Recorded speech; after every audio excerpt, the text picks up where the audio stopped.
नमस्कार।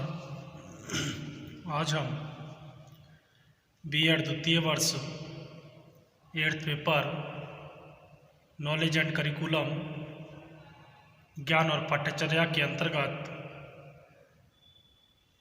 Second unit में 8th chapter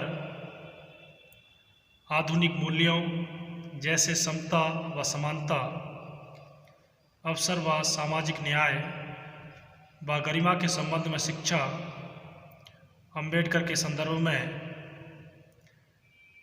education in relation to modern value like equity and equality, opportunity and social justice and dignity with reference to Ambedkar का अध्ययन करेंगे। 26 जनवरी सन 1950 को भारतवर्ष में नया संविधान कॉन्स्टिट्यूशन लागू हुआ। यह संविधान विधानसभा में चुने हुए प्रतिनिधियों द्वारा निर्माण किया गया। इस संविधान में उस समाज की रूपरेखा प्रस्तुत की गई जो कि हमें अपने लिए बनाना था। उन विधियों को स्पष्ट किया गया जो इस प्रकार के समाज के निर्माण के उद्देश्य की पूर्ति कर सकें। व यह दस्तावेज शिक्षा के उद्देश्यों की प्राप्ति में भी सहायक हो सके। शिक्षा के अन्य प्रमुख उद्देश्यों में से कुछ महत्वपूर्ण उद्देश्य हमारी इन्हीं संवैधानिक मूल्यों स्वतंत्रता, न्याय, समता या भ्रातृत्व पर आधारित है। अतः वास्तविक शिक्षा की प्राप्ति में इन चारों संवैधानिक मूल्यों का समावेश आवश्यक भी माना गया। हमारी शिक्षा के उद्देश्यों में भारतीय संविधान के 4 आदर्श संवैधानिक मूल्य न्याय, जस्टिस, स्वतंत्रता, लिबर्टी, समानता, इक्वलिटी और बंधुत्व वास्तव में इस कारण शामिल किए गए कि सामाजिक असमानताएं, आर्थिक विभेद और राजनीतिक विशेषाधिकार समाप्त किए जा सकें। हमारे संविधान में यह स्पष्ट किया गया कि कानून की दृष्टि से प्रत्येक व्यक्ति का स्तर बराबर है, किसी को भी न्याय से वंचित नहीं रखा जाएगा। प्रत्येक को विचारों की अभिव्यक्ति की, अपनी आस्था और विश्वास में लाने की स्वतंत्रता या फ्रीडम होगी और प्रत्येक को आत्म प्रतिष्ठा को मान्यता दी जाएगी। इन सभी का शिक्षा की दृष्टि से बहुत महत्व है। सबसे पहले आता है जस्टिस या न्याय। भारतीय संविधान में वर्णित मूल्य न्याय का तात्पर्य किसी अदालत द्वारा किए जाने वाले न्याय से नहीं है, बल्कि न्याय की अवधारणा कुछ विस्तृत रूप में हमारे संविधान या कॉन्स्टिट्यूशन द्वारा अपनाई गई है। यह सब व्यक्तियों के बीच में और व्यक्ति और राज्य के बीच में न्यायपूर्ण संबंधों की ओर केंद्रित है।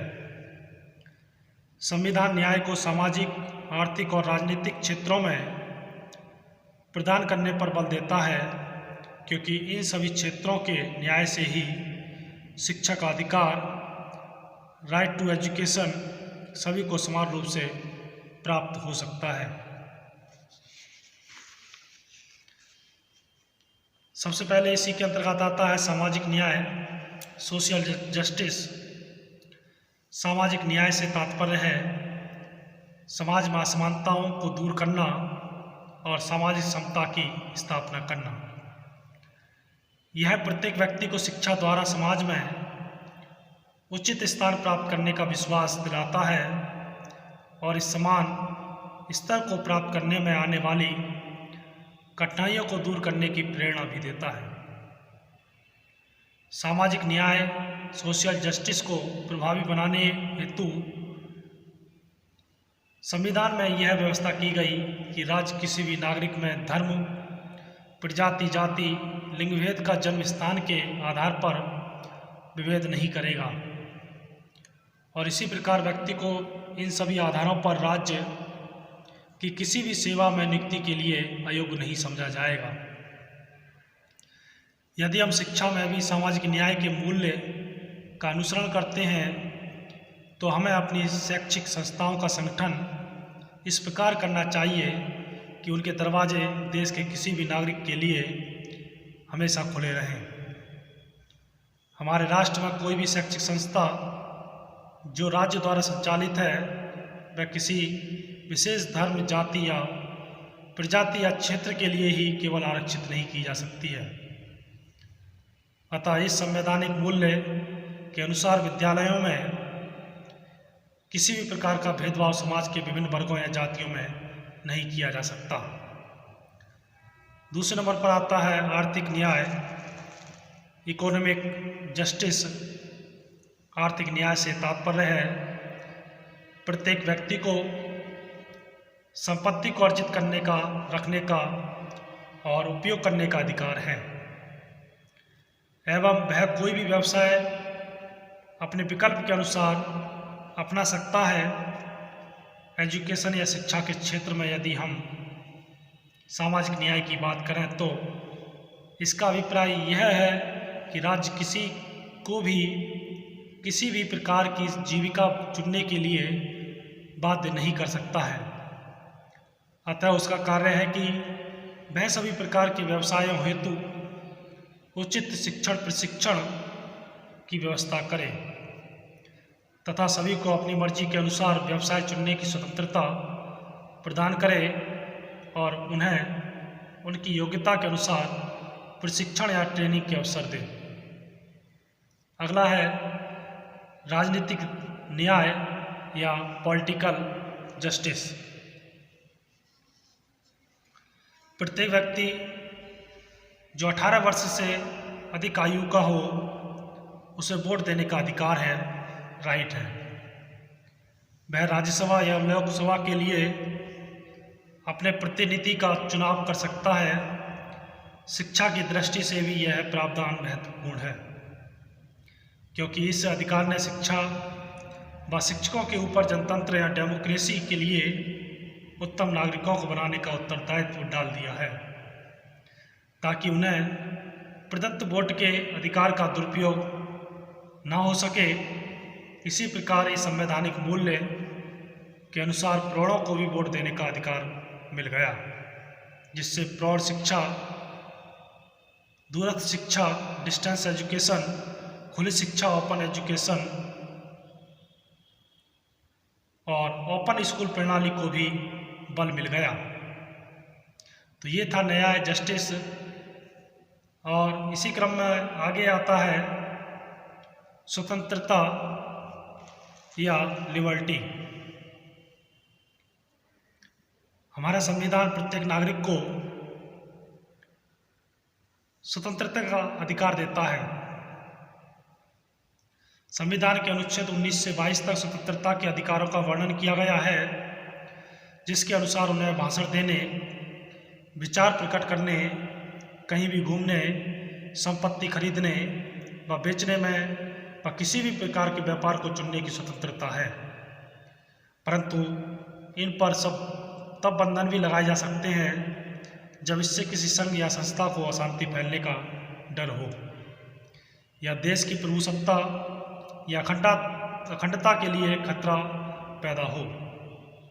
शिक्षा की दृष्टि से यदि देखा जाए तो इसी संवैधानिक मूल्य के अनुसार देश में रहने वाला हर व्यक्ति उचित शिक्षा या एजुकेशन प्राप्ति हेतु स्वतंत्र है, फ्रीडम या फ्री है।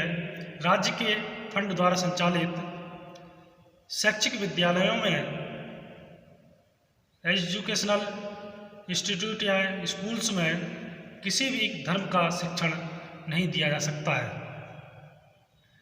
और किसी को भी अपने धर्म के कारण किसी सार्वजनिक संस्था में प्रवेश से नहीं रोका जाएगा। शिक्षा में इसी संवैधानिक मूल्य का अनुसरण करते हुए संविधान या कॉन्स्टिट्यूशन की धारा 21A द्वारा शिक्षा के अधिकार राइट टू एजुकेशन को भी लागू किया गया है, जिसके अनुसार राज्य का यह कर्तव्य है कि राज्य प्रत्येक बच्चे को 6 से 14 वर्ष तक की समान सुविधाएं उपलब्ध कराएगा। अतः इस कानून के अनुसार सभी को समान रूप से शिक्षा का अधिकार मिल गया है। अगला है समानता, इक्वलिटी। संविधान में निहित यह संवैधानिक मूल्य देश के कानून के सम्मुख सबको बराबर मानता है। इसके अनुसार प्रत्येक नागरिक को कानून से संरक्षण मिल सकता है और कानून किसी भी नागरिक के साथ जाति, वर्ग या धर्म के आधार पर भेदभाव नहीं कर सकता है। समता के इस अधिकार को व्यक्ति तभी व्यवहार में ला सकता है जब वह पूर्ण शिक्षित हो। जेफरसन ने भी कहा है, there is nothing more equal than equal treatment of inequal people. और जैसा कि पाश्चात्य शिक्षा शास्त्री रूसो ने भी अपनी शिक्षा में असमानताओं के विवेचन में जन्मजात प्रतिभाओं द्वारा उत्पन्न असमानताओं का नहीं, बल्कि जो बच्चों की सामाजिक आर्थिक परिस्थितियों के कारण उत्पन्न हुई है उसका विवेचन किया है। दूसरी तरफ वे लोग जो सभी मनुष्यों को बराबर मानते हैं, जैसा कि पश्चिमी विचारक जॉर्ज मेजन ने भी सन 1975 में कहा था, we come equals into the world and equals shall we go out of it. इसी प्रकार भारतीय वेदांत दर्शन भी समानता की विचारधारा पर ही जोर देता है, जिसका आधार यह अवधारणा है कि हम सभी में एक ही तत्व और ब्रह्मा का वास है। धन्यवाद।